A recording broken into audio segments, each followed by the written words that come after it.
a Catalunya, ara canviem de qüestió, encara parlem de salut, però parlem de l'Alzheimer, perquè hi ha 50.731 persones amb aquesta malaltia neurodegenerativa. Són les darreres dades difoses pel Departament de Salut amb motiu del Dia Mundial dedicat a aquesta malaltia ahir diumenge.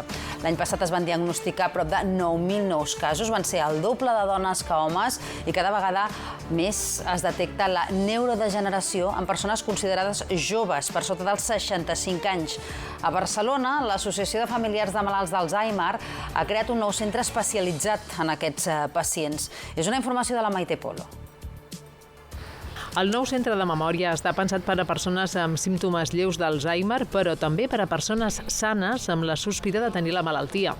Investigacions recents demostren que l'exercici físic alenteix els símptomes si es combina amb exercici intel·lectual. L'equipament ofereix una sala de gimnàs i una altra amb jocs de taula. Els afectats que hi van tenen entre 61 i 68 anys. Davant d'aquestes noves edats, la directora de l'Associació de Familiars de Malalts d'Alzheimer de Barcelona, Immaculada Fernández Verde, demana en declaracions a la xarxa a les administracions que ampliïn els criteris per donar-los ajudes.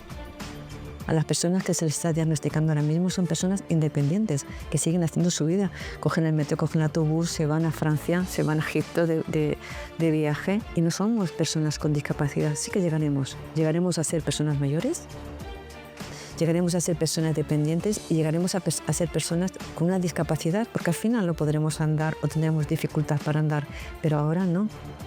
I no tenim ajudes. Tenir unes relacions socials actives, exercitar el cervell a diari i continuar fent les tasques al màxim de temps possible ajuden a frenar la progressió de l'Alzheimer.